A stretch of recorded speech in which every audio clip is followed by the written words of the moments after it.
All right, hockey fans, buckle up, because tonight's matchup between the Colorado Avalanche and the Vancouver Canucks could be one of the most exciting showdowns of the early NHL season. The Avs have been on an absolute tear, dominating opponents with a balance of speed, skill, and precision that few teams can match right now. After demolishing the Edmonton Oilers 9-1 on Saturday, Colorado enters this game with serious momentum and swagger.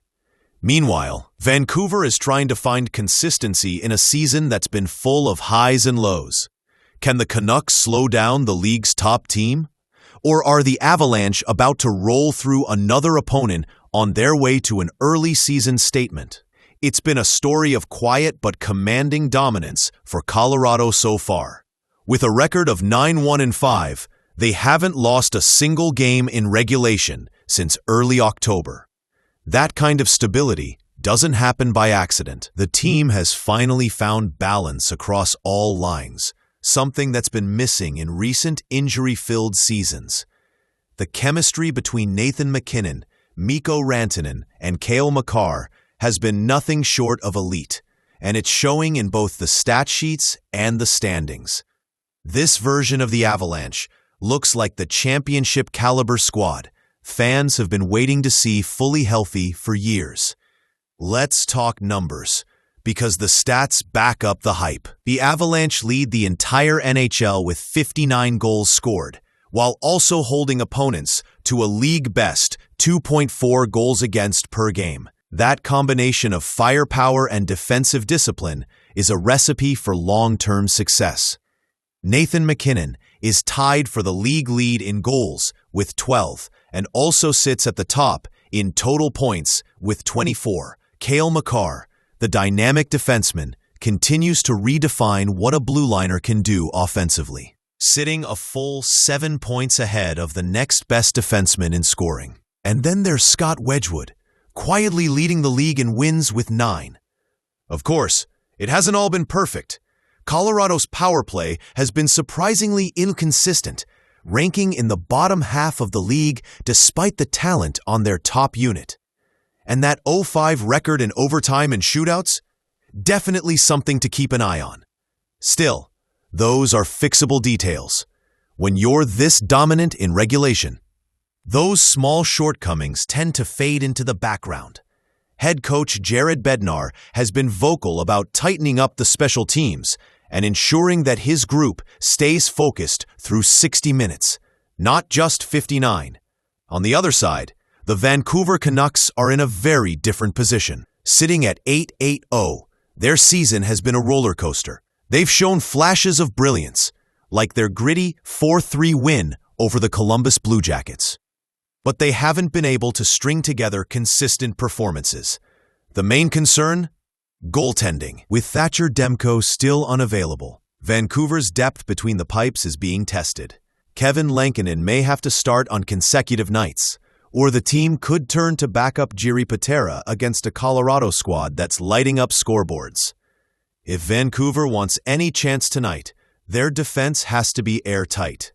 The Avalanche thrive on quick transitions and stretch passes that exploit even the smallest defensive lapses. Players like Elias Pettersson and Quinn Hughes will need to shoulder heavy minutes, not just generating offense, but also neutralizing Colorado's top lines. The Canucks can't afford to trade chances with this Avalanche team. They'll have to slow the pace, clog the neutral zone, and play disciplined hockey. Easier said than done when facing a team as confident and skilled as the Avs. Colorado, meanwhile, is giving Mackenzie Blackwood another start in goal. The veteran netminder is still shaking off the rust after missing training camp and the preseason. But his last outing, a 3-2 overtime loss in San Jose, showed flashes of solid form. Blackwood's rebound control and composure will be key, especially against Vancouver's opportunistic forwards. With Wedgwood carrying most of the load so far, this game gives Blackwood a chance to regain rhythm and prove he can be a reliable part of Colorado's goaltending rotation moving forward. Fatigue could also be a storyline here. Colorado is closing out a back-to-back, something that often challenges even the best teams. but this Avalanche roster has the depth to handle it. Young contributors like Bowen Byram and Logan O'Connor have provided valuable energy on the second night of sets like this. Vancouver, on the other hand, has had issues maintaining pace in third periods, especially when chasing games. If Colorado jumps ahead early, the Canucks could be in for a long night against one of the league's most relentless offensive attacks. The key matchup to watch? McKinnon versus Pettersson. Two elite centers, both capable of turning a game on its head with one shift. McKinnon's combination of power and speed makes him nearly impossible to contain when he's in full stride. Pettersson, meanwhile, has the creativity and vision to exploit any defensive gap. Whichever star manages to control the tempo could dictate how this one unfolds.